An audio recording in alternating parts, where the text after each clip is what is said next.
Hi, on fait comme c'est une vidéo tout le monde. Aujourd'hui, on se retrouve pour la deuxième vidéo, la session des critiques foireuses. Donc, notre victime, c'est Vitamine Chad. Mais avant de commencer, Alinès, je sais que tu regardais la vidéo. Donc, voilà. Donc, revenons au dessin. Donc, Vitamine, tu m'as dit que tu as un principal problème. Enfin, les principaux problèmes sur ton dessin, c'est la colo. Donc, la colo, les ombres, les effets des lumières, etc. Donc tu as voulu faire un personnage dans une espèce de pénombre et tout, avec une lumière intense sur sa gauche à lui ou de notre droite, et des yeux qui ressortent, voilà, qui soient bleus, qui tapent dans l'air, et tu dis que ça rend pas très bien, que tu as l'impression que ton dessin il est plat, etc. Donc, enfin je me suis basé sur ça pour faire la vidéo. Donc je vais me concentrer que sur la colo. Déjà je vais pas parler d'anatomie, l'anatomie il est donc nickel. Donc tu as un problème que on a presque beaucoup d'artistes ont, que moi d'ailleurs j'ai réussi parfois à passer outre, mais bon, il y a toujours ce truc qui me bloque, c'est la peur des ombres. C'est-à-dire que tu veux mettre un minimum des ombres, tu vois, parce que parfois, je sais pas, ça donne, on a l'impression que parfois mettre des ombres, ça va niquer notre dessin et tout. Alors que non, c'est très important les ombres.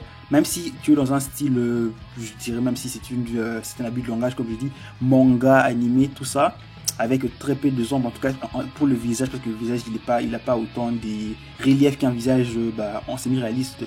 Donc là j'ai posé des ombres pour déjà définir le visage. Donc ce qui rend tes dessins, comme tu dis, qu'ils soient plats, c'est parce que tu as peur des ombres. Tu n'utilises surtout pas les ombres portées.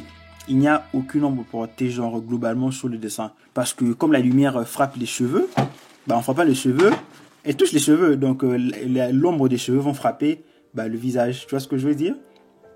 Et ainsi de suite. Donc j'ai déjà rajouté de l'ombre pour donner du volume sur le visage, pour définir le cou, le bras. J'ai supprimé la couleur bleutée que tu avais posée sur le tatou de base. J'ai reposé notre où je vais ajouter les effets de lumière. Donc là j'ai fait des ombres portées, mais j'ai d'abord voulu faire un truc un peu très réaliste, on va dire. Mais non, vu que c'est assez stylisé, du coup j'ai mis un minimum d'ombre portée, mais juste assez pour qu'on puisse voir une certaine différence. Tu vois ce que je veux dire? Donc là, je me concentre sur les ombres portées, surtout le dessin, les ombres portées sur le cheveu parce qu'il n'y en avait pas aussi. Et comme tu as dit ici à l'instant que tes cheveux semblent être plats, je vais redéfinir les lines, les traits sur les cheveux, mais ça sera à la fin du dessin. Là, je me concentre principalement sur les ombres portées. N'oubliez pas les ombres portées. C'est genre hyper important de ouf. Donc là, on a l'exemple d'une personne dans une pénombre. Donc globalement, la pénombre, quand on est dans une pénombre, c'est que l'on voit.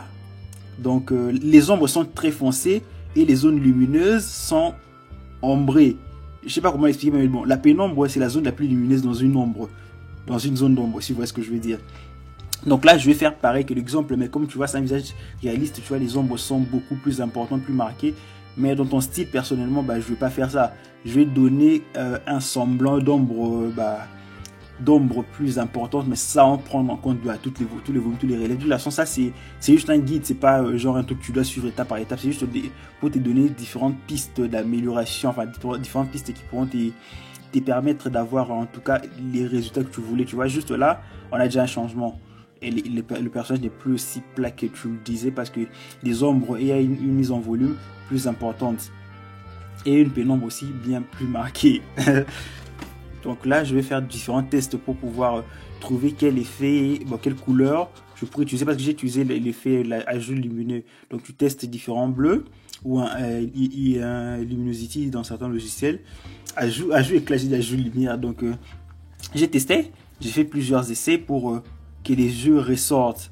Déjà que le bleu de base c'est une couleur assez intense et froide en même temps. Donc ça ressort particulièrement bien. C'est déjà donc les yeux bleus ça ressort, enfin globalement les yeux bleus ça ressort mieux. C'est intense et froid en même temps. Je sais pas si tu comprends ce que je veux dire. Donc ce que j'ai fait, j'ai rajouté de la lumière. Et là pareil je teste pour voir quel effet marchera, mais finalement je décide de repasser au pinceau redessiner toute la patoune de cet an. Je refais toute la patte des chats et puis je vais rajouter du glowing effect en utilisant l'aérographe. Différents tests avec l'aérographe pour voir ce qui donnera un effet, l'effet que je voudrais. Absolument, là ça n'allait pas vraiment. J'ai dû légèrement supprimer, effacer certains endroits pour que ça ait plus de volume, même si c'est un peu flou, mais je vais corriger plus tard. Là déjà, on a une espèce de patoune qui de pattes de chat qui brille, entre guillemets, je dirais, qui est lumineuse dans cette zone d'ombre. Et là, elle envoie certainement des petites lumières. C'est ce que j'ai fait. Donc, je balance des petites lumières ici et là. Voilà, là, j'ai un peu corrigé le machin. Elle balance des petites lumières ici et là. Pas des lumières vraiment importantes, mais des lumières, juste une petite lumière pour me marquer qu'il y a quelque chose. C'est pareil pour les yeux. Je les rehausse en intensité. Et bah, comme tu avais dit qu'ils brillent, ils sont un peu éclatants, j'ai décidé de mettre des petits reflets de lumière, enfin, la lumière un peu sur les bouts des mèches qui sont à proximité pour toujours accentuer cet effet des brillances. Déjà là, vous voyez un avant-après, même si c'est rapide, bon, on voit déjà un léger changement. Et là, bah, comme la lumière est importante, bah, on va faire briller la petite clochette sur son cou. Je vais la faire briller, je vais la rendre un peu, enfin je vais la faire briller parce que la lumière elle est intense. Du coup, je vais donner une lumière assez intense sur le côté, pareil sur l'espèce de fourrure qu'il y a derrière. Je vais redonner un peu de la lumière parce qu'il y a de la lumière qui frappe de ce côté. Je vais faire briller un petit peu les poils pour que ça se voit, quoi. Ça se voit que ça touche la lumière. Parce que généralement, quand il y a des poils, c'est le bord où on redessine la forme avec des petits bouts de lumière. Et la lumière un peu de la clochette rejetée en arrière. Après là, la bouche, elle brillait pas. Du coup, pour les nez, comme c'est déjà dans le style manga, je me suis dit, vu que la lumière vient de ce côté-là, ça serait entre guillemets illogique qu'il y ait une ombre de ces côtés-là. Normalement, l'ombre serait de l'autre côté. Mais bon, comme c'est un style assez manga simplifié, j'allais pas mettre une grosse ombre comme le portrait du réaliste qu'on a vu à l'instant. Donc là, je fais des tests, mais finalement, je vais les remettre à la fin du dessin. Je vais rajouter de la lumière, des reflets sur les mèches de cheveux, parce que tu as tenté des choses, enfin, tu as fait des mèches lumineuses, mais c'est un peu trop timide, un peu trop estampé, comme tu dis, enfin, un peu trop estampé. Du coup, comme tu voulais que ça rendait un peu plat, comme tu disais, un peu plat pour que ça rende moins plat, il faut que tes traits soient plus assumés, quoi. Qu'on le voit plus, qu'il soit plus marqué.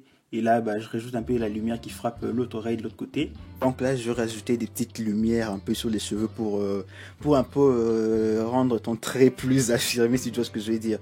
Et puis accentuer certains bords, parce que quand la lumière touche une lumière aussi importante, touche les bords, en tout cas les poils, ils ont tendance à paraître plus blancs, plus clairs, peu importe la couleur de cheveux de base. Et là, des petites lumières que j'avais oublié ici et là. Et l'ombre sur les ombres portées de la bouche. La bouche, l'intérieur, elle est sombre, etc.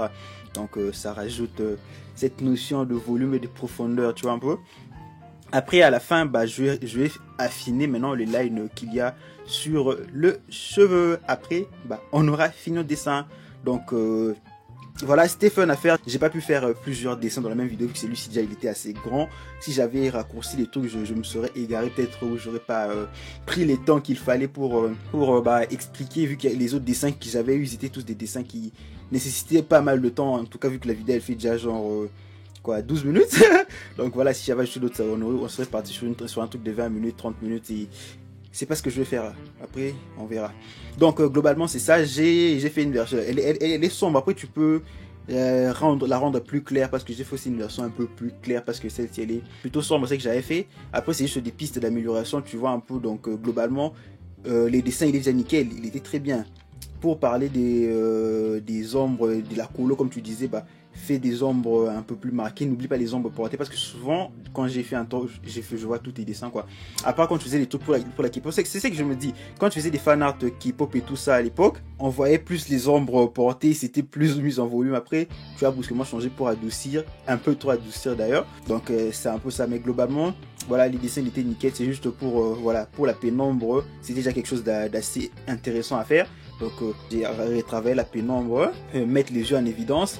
Joue surtout avec, si tu n'es pas sûr entre guillemets de l'effet que tu peux avoir avec la couleur de base, tu peux jouer avec les effets des calques, c'est ça, clipping, luminosité, tout ça, pour tester, pour avoir un résultat plutôt probant.